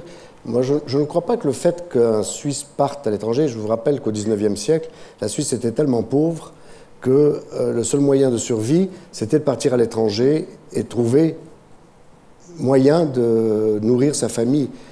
Mais elles ont toujours gardé un lien. Beaucoup de ces familles suisses qui sont parties ont fait le renom de la Suisse à l'étranger et lui ont donné aussi cette possibilité de trouver sa place dans le concert des nations. Donc, moi, je trouve que l'échange, justement, c'est ça qui est extraordinaire dans un échange. C'est qu'il y a des Suisses qui vont s'établir à l'étranger et il y a des étrangers qui s'établissent en Suisse. Et finalement, cette dynamique permet de renouveler le sang, de confronter les idées, de se remettre en question. Moi, je trouve que c'est en fermant les frontières qu'on est mal. C'est en fermant les frontières qu'on est mal. Il y a beaucoup de Suisses qui sont partis à l'étranger, qui ont fait leur carrière à l'étranger, des scientifiques, des professeurs, etc. Et qui arrivent à un moment où les enfants arrivent à un âge où ils aimeraient venir en Suisse pour avoir une culture suisse. Et il y en a beaucoup qui, à un moment donné, décident de venir.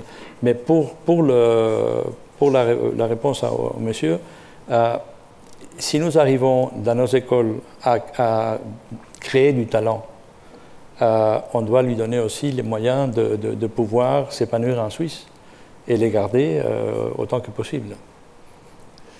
Alors, il y en a une question au fond là-bas. Oui, merci. Daniel Sormani, député au Grand Conseil. Moi, j'avais une question que M. Gondure a abordée par rapport à la fiscalité, la réforme 3 des entreprises, et où on force finalement, on force la main à la Suisse à faire une réforme en ce qui concerne la fiscalité des entreprises, alors que dans l'Europe, il y a tout plein de pays, on a encore vu tout proche le Luxembourg, mais on le sait bien que ça se passe aussi en Irlande, où finalement ils ont une politique encore plus agressive, entre guillemets, que la Suisse, d'abaisser les taux d'impôt des entreprises, alors qu'on oblige la Suisse à le faire et on laisse d'autres pays qui sont dans l'Europe, qui sont membres donc, de la Communauté européenne, et avoir cette politique agressive. Et pensez-vous pas qu'il faudrait un petit peu plus résister face à ce que l'Europe veut nous imposer comme diktat à la Suisse? Et puis par rapport à ce que vos invités ont dit sur le plateau, par rapport à comment faut-il retenir les jeunes Suisses ou ceux qui sont en Suisse par rapport à la création d'entreprises? Pour créer une entreprise, surtout une entreprise innovante, il faut des capitaux. Et puis les banques suisses sont très frileuses dans ce domaine-là. Capital à risque, vous oubliez. Aider les jeunes, vous oubliez. Et qu'il faut malheureusement que souvent l'État intervienne et crée des fondations. Il y a la FAE à Genève, Fondation d'aide aux entreprises, il y a la Fondetech en ville de Genève, pour justement aider les jeunes entrepreneurs et leur fournir leur premier crédit pour démarrer. Or, les banques sont tellement frileuses que malheureusement, ce n'est pas possible. Et j'aimerais bien avoir un petit peu votre sentiment. Merci. Alors, si vous permettez, je ne répondrai pas à la question sur la fiscalité parce que je ne crois pas que ce soit le propos d'aujourd'hui.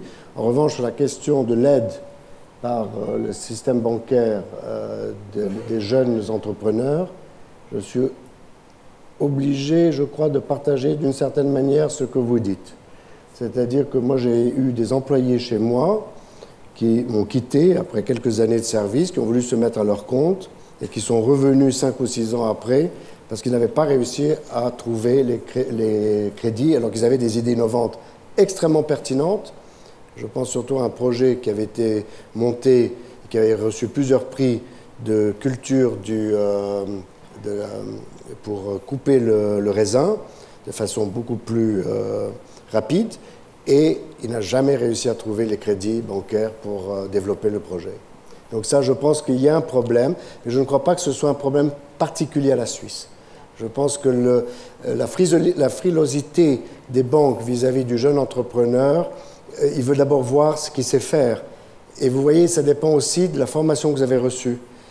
Lorsque moi je me suis lancé à mon compte, c'était en 1987, le fait que j'ai réussi à obtenir des lignes de crédit importantes pour lancer mes premières affaires sur l'Afrique, c'est que je venais d'une très très grande maison américaine qui avait une très forte réputation. Et que donc finalement, la réputation que vous emmenez avec vous va rassurer le banquier que vous avez l'expérience nécessaire pour pouvoir continuer dans le métier que vous avez appris. Ça, c'est aussi... Il y a trop de jeunes qui s'imaginent que parce qu'on a un diplôme de haut niveau, on a 24 ans, tout le monde va se jeter à vos pieds parce qu'on a ce fameux modèle anglo-saxon absolument merveilleux de Silicon Valley. On n'est pas la Silicon Valley ici. Il faut rester les pieds sur terre. Nous avons un modèle économique qui fait qu'il faut accepter un déroulement intellectuel, arriver à un certain niveau de développement et de connaissance surtout, pour, à ce moment-là, les frapper à une porte. Voilà. Et donc, tant que nous n'avons pas réussi ce petit tour de passe-passe, ça sera difficile pour les jeunes. Je rebondis sur lui, sur l'histoire des startups, des jeunes pousses. Moi, je vais peut-être faire grincer des dents de certaines personnes. Je trouve que c'est un effet de mode actuellement. Et ça fait chic d'avoir sa start-up. J'ai été consulter certaines, donc à la Fontech. C'est dommage, comme on dit, il faut quand même qu'on prenne de la graine avant d'être une jeune pousse. On n'a pas cette culture du risque, on n'a pas encore cette culture de se connaître très bien, parce que je pense qu'il faut se connaître un peu bien quand on passe au stade suivant. Et que je pense qu'aujourd'hui, les jeunes pousses sont dans une zone de confort qu'il ne faut pas laisser dans les zones de confort. Je suis désolée. Cet argent peut être sur des projets qui ne trouvent pas d'argent. Je trouve qu'il y a des projets qui sont exceptionnels, qui ne savent pas comment s'y prendre. Et il y en a qui sont capables d'être des start-up. C'est un peu comme avoir un Apple aujourd'hui. Moi, je vois mes étudiants sortir de HES, ne trouvent pas de job, ils créent leur start-up. Et je leur dis, attention, nous ne sommes pas dans cette logique, mais c'est vrai qu'il y a beaucoup d'argent. Effectivement, les banques n'ont jamais passé 5 centimes. Bon, je crois qu'il faut distinguer dans les domaines des startups la phase des financements. Il y a une phase au début qui est Family and Friends, qui part avec un financement de tout près. Et puis ensuite, il faut avoir quelque chose de beaucoup plus crédible pour intéresser les capitaux risqueurs et pour faire les investissements. Moi, je pense que les startups, c'est quelque chose de très nécessaire et il faut qu'elles soient bien encadrées. Je pense aussi qu'il y a un bon support financier de plusieurs organisations, soit cantonales, soit fédérales, pour appuyer les startups. Et je ne pense pas que les banques devraient aider les startups, parce que la banque, pour ça, elle devrait créer une structure différente. On ne peut pas prêter de l'argent à une startup. Une startup peut faire faillite demain. Et la banque n'a pas les modèles de prêter avec un intérêt de 5, 6, 7%. Financer des startups, c'est un autre business. Les banques peuvent faire une unité qui fait ça, mais ce n'est pas les banques qui doivent financer. Pour une autre raison aussi, c'est que les startups, elles vivent une période d'incertitude presque continue. Et donc, il faut qu'il y ait les compétences pour pouvoir suivre et appuyer ces sociétés. Et donc, les banques n'ont pas ces compétences. Merci. José Milo avait une question. Oui, monsieur. Oui, on t'entend, vas-y. Excusez-moi. Je suis pour ma part en fin de carrière et je suis malgré tout très très intéressé à l'avenir des jeunes. Je suis passionné par cet exposé, très très sensible à tout ce que vous dites et je partage évidemment l'ensemble de vos propos. Particulièrement, je voudrais relever quand vous parlez de faire des entreprises à valeur ajoutée et je pense que c'est en partie ce qui manque peut-être à Genève. Des entreprises qui vraiment ajoutent quelque chose pour favoriser l'économie. Mais je me pose quand même une question. Je suis genevois, je suis né à Genève, même si j'ai des parents étrangers. Genève est une petite île au milieu d'un continent et dans le monde. Comment est-ce que vous pouvez, et comment est-ce qu'on peut, parce que je le désire comme vous, développer Genève dans un territoire aussi restreint, avec une Europe qui n'est pas tellement accueillante, hein. On parle du Grand Genève, je veux bien, mais je pense que de mettre des entreprises ou des capitaux, ne serait-ce qu'en France, pose certains problèmes. Donc comment est-ce que vous voyez ce que vous dites, ce que vous développez comme, par rapport à l'évolution de Genève dans un territoire, sur une petite île comme le territoire de Genève? Disons que par définition, et on le voit avec les multinationales suisses, elles ont commencé avec un marché qui était tout petit.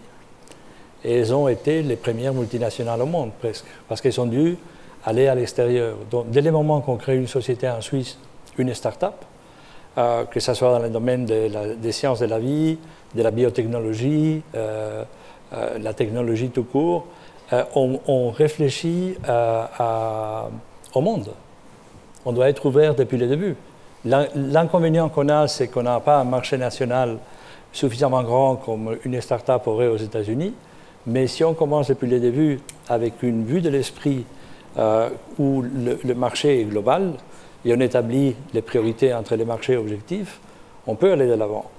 Là où nous avons, je dirais, un problème en Suisse, c'est que nous arrivons à faire des bonnes sociétés au début qui sont bien pour être vendues. Mais en Suisse, nous n'avons pas les financements accessibles pour dire on va investir 300 millions dans une société qui pourrait devenir le leader mondial. Ça arrive aux États-Unis parce qu'il y a un environnement de capital qui permet de faire ça. Vous avez des investisseurs qui sont prêts à parier pour une société, je dirais, qui n'est plus une start-up, qui a déjà peut-être 7 ou 8 ans de développement, qui vont investir pour que cette société puisse se développer internationalement. Ici en Suisse, c'est beaucoup plus difficile parce que ces niveaux de capitaux n'est pas disponible. Donc vous voyez en Suisse beaucoup de ventes de sociétés à des grands groupes, mais des sociétés qui sont de bonnes sociétés, qui ont une science et une technologie très différenciables, mais que n'ont pas la capacité financière pour dire, voilà, maintenant, on va attaquer les marchés globaux. C'est là où il y a une limitation en Suisse. On va prendre encore 2 questions. On devient un management suisse avec des capitaux étrangers. C'est exactement mon cas. C'est qu'une partie de mes sociétés sont cotées en bourse, à Toronto, entre parenthèses. J'en ai eu à Londres. Pourquoi? Parce qu'effectivement, la Suisse n'ayant pas une tradition sur les matières premières, je parle de négoce de la matière première, mais je parle là de la recherche de la matière première, que ce soit le pétrole ou les mines solides, cuivre, or, etc., on est obligé d'aller chercher les capitaux à l'étranger. Mais je ne crois pas que ça ce soit un handicap. Vous voyez, j'ai 300 employés à Genève et à peu près 3 ou 4 000 à l'étranger. Mais ça se gère d'ici. Donc finalement, si vous voulez, on grandit à partir d'un modèle économique et on exporte notre savoir-faire en formant des élites dans ces pays qui finalement appliquent notre modèle avec beaucoup de succès. Moi, je travaille surtout l'Afrique et je peux vous dire que tous les a priori qu'on peut avoir sur l'Afrique, on peut les laisser au vestiaire. Hein. Alors, je le disais, on prend encore 2 questions. Monsieur, oui. Brève question, s'il vous plaît. Bonjour, Patrick Simon, Punchline. Je suis justement moi-même, j'aide les entreprises, les petites entreprises depuis environ 30 ans. Il y a 2 choses. L'étranger n'est en aucun cas un problème, bien au contraire. Je rappelle qu'en 1938, nous étions 2 850 000 en Suisse. Nous sommes 8 millions actuellement en 2012. Donc je ne crois pas que cela pose un problème, sachant que chaque année, des personnes deviennent suisses par la naturalisation. Madame Bélanger a dit « make it sexy ». Ben, je crois que je suis d'accord avec vous. Pour faire des sociétés, il faut donner le cadre général pour que les gens aient envie de les créer. Et aujourd'hui, c'est vrai qu'avant de créer une société, on paye 3% de droits de capital, on met des ossatures extrêmement rigides, extrêmement contraignantes, ce qui fait que beaucoup d'entreprises, beaucoup de jeunes qui aimeraient commencer, sont découragés devant la surcharge administrative. et je suis d'accord avec vous, Monsieur Akanova, Monsieur Velasco, c'est que effectivement, dans une société, quand vous devez la créer, eh bien, c'est pas la banque de prêter une start-up, c'est de créer une structure capable de comprendre le modèle de cette start-up pour elle, structure, d'aller vers les banques pour aller chercher ses financements. Et là, c'est peut-être ce qui nous manque. Alors, vous êtes 3 personnes dans ce monde du développement. Comment est-ce qu'on pourrait faire pour créer ces structures, pour créer ces nouvelles PME de demain? Donc, pour ma part, j'aspire, parce que je crois qu'on n'est pas là pour faire en sorte que nos enfants deviennent tous des fonctionnaires. Merci. Vous avez 2 fils. Monsieur Gandure, parce que je pense qu'on va répondre à la même façon. Allez-y. Alors, Monsieur Gandure, on vous écoute. Dans la formation, d'abord... former, c'est une chose extrêmement importante. Je veux dire,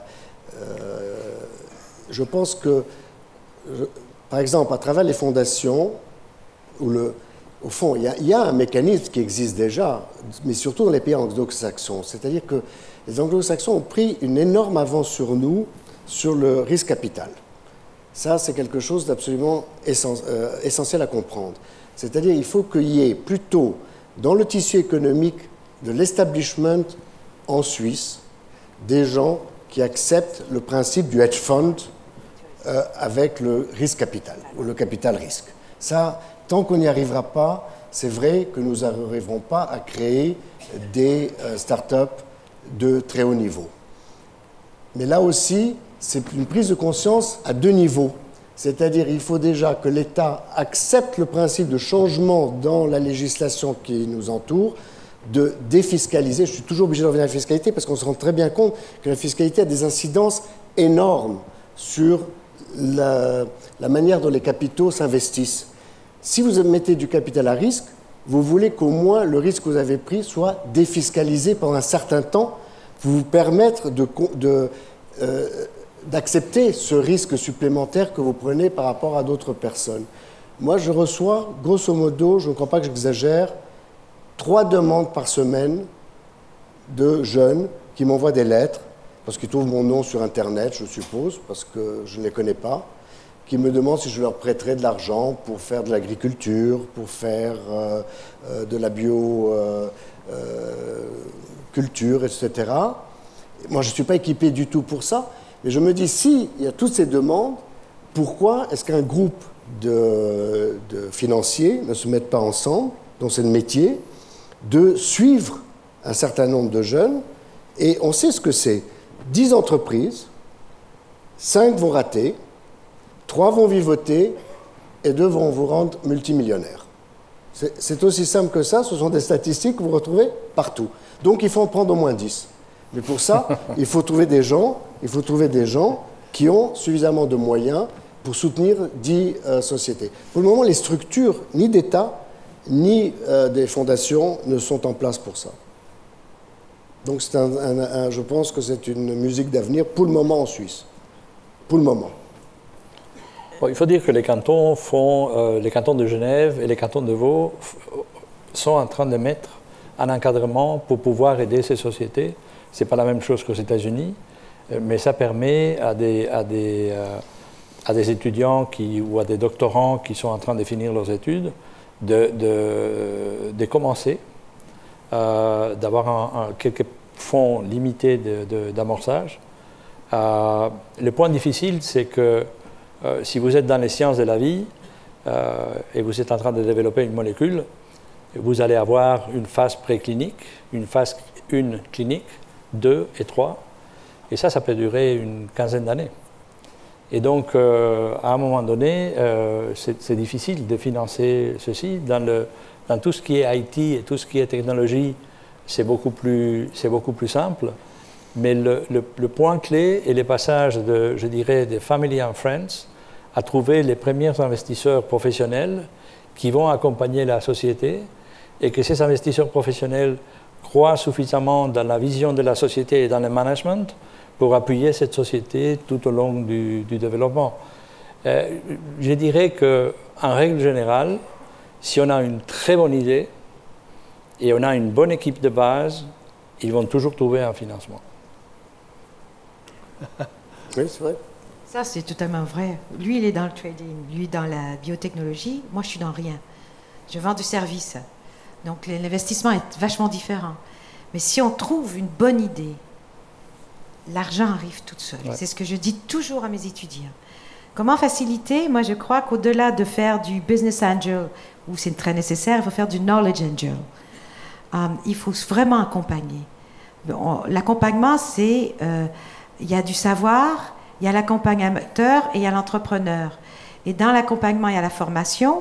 L'entrepreneur, lui, il a le savoir, il peut le développer, mais nous aussi, le knowledge, nous sommes aussi face à un savoir de façon différente. Je crois qu'il y a toute une notion, il y a beaucoup de nouveaux métiers qui vont se développer dans le prochain, parce que les grandes entreprises n'ont pas le rôle de créer des jobs. Or, les individus vont devoir se créer le job. Et là, c'est là qu'on va voir arriver un nouveau tissu économique demain. Et là, il va falloir avoir des accompagnateurs. Et les travails ou les postes qui seront à pourvoir dans 10 ans, une bonne proportion n'existe pas aujourd'hui. Exact. La même chose qui est arrivée il y a 20 ans par rapport à aujourd'hui. Donc c'est pour ça qu'il faut aussi ces côtés entrepreneurial, même s'ils ne vont pas tous devenir des entrepreneurs, ils vont être confrontés dans leur carrière à une situation très différente de celle que nous avons eue, où on nous a dit, voilà, tu fais tes études, tu fais l'école polytechnique, tu rentres dans une grande entreprise comme ABB ou l'autre, tu fais bien ton travail, tu finiras avec une bonne position et tu auras une bonne retraite. Ce monde-là a disparu depuis déjà probablement une trentaine d'années. Donc il faut que les jeunes soient entraînés à ce nouvel environnement où les opportunités de demain et les postes de demain, on ne les connaît pas aujourd'hui. Et il faut qu'ils s'adaptent. Moi, les jeunes ne veulent pas avoir un job. Moi, ils me le disent. Ils veulent avoir un impact. Donc, où veulent-ils avoir un impact? C'est ça la solution. Madame, messieurs, merci de s'être prêté au jeu des questions-réponses. Je vous propose qu'on regagne nos places et qu'on donne la parole à monsieur Claude Bagnoud de la Banque cantonale de Genève qui va porter les mots de conclusion. Et vous pouvez applaudir nos 3 orateurs.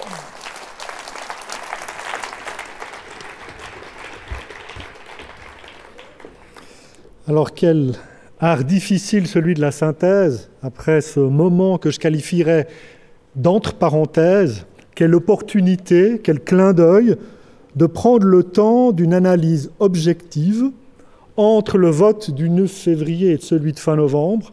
Qui sommes-nous? Multiculturels, probablement, dynamiques, certainement, diversifiés à n'en pas douter, ouverts à l'international, certainement, inquiets, interrogatifs. Le Genevois d'aujourd'hui, c'est 192 nationalités, c'est des origines diverses, c'est une culture variée. Cette étude est une analyse factuelle du passé et du présent afin de nous donner quelques clés pour le futur. Les scientifiques, les philosophes, les protestants français qui nous ont permis de développer à Genève un pôle d'excellence sur la chimie fine et l'horlogerie, les Italiens qui ont permis de lancer la banque, plus tard une migration qu'on a appelée confédérale, après la guerre une migration à moins forte valeur ajoutée, déjà le déclin de la grande activité industrielle au profit d'un secteur tertiaire, ou de PME actives de plus en plus dans des secteurs à valeur ajoutée. L'installation à Genève des grandes sociétés multinationales a dynamisé cette croissance économique. Les chiffres ont été donnés. 43,6% de Suisses travaillent dans ces entreprises. Quelle extraordinaire capacité d'adaptation que nous a offert la démocratie suisse. Déjà en 1850, lors du premier recensement fédéral, Genève comptait un peu moins de 65 000 habitants, mais avait déjà 24% d'étrangers sur son sol.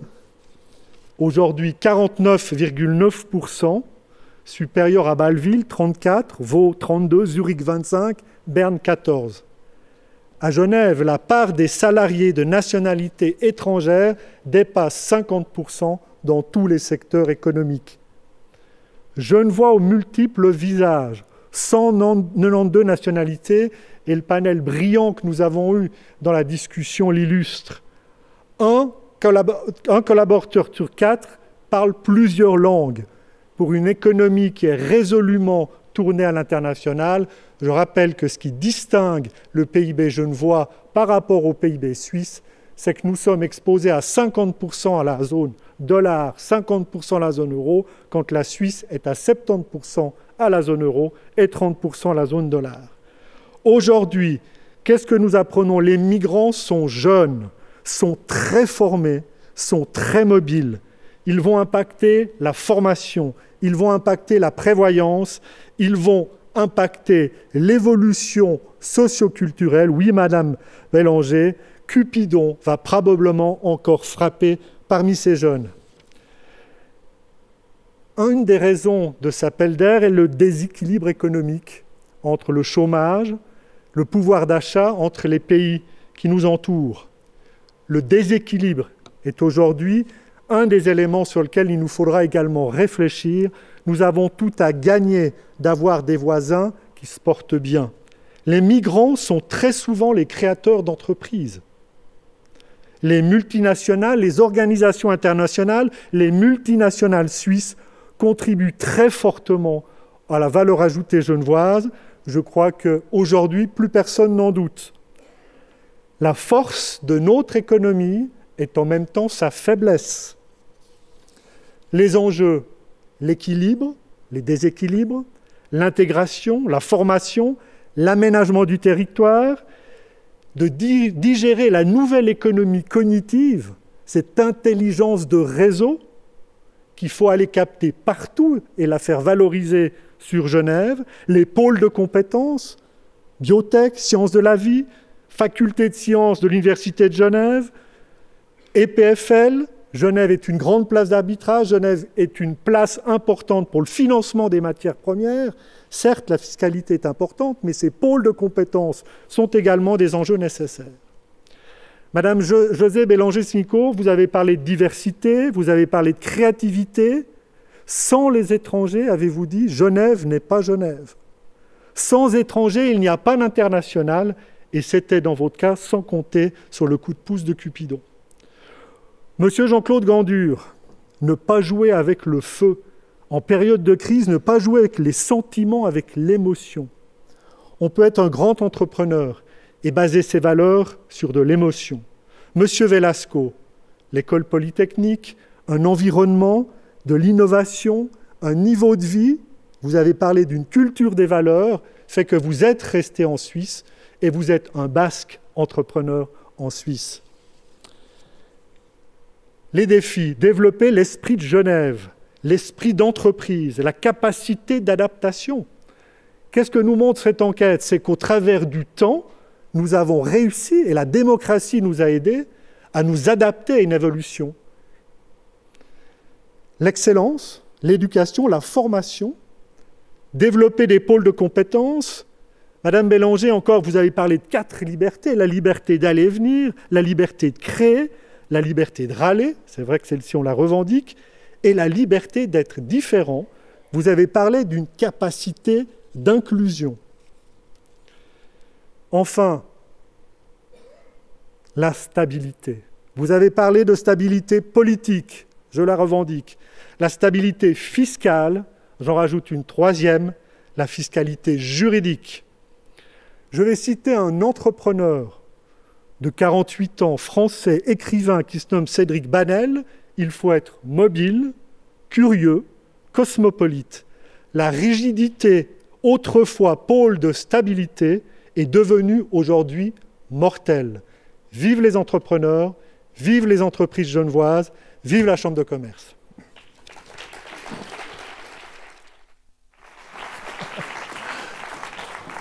Merci M. Bagnoud pour ces mots de conclusion. Nous arrivons au terme de ce séminaire co-organisé entre la Banque cantonale de Genève et la Chambre de commerce, d'industrie et des services.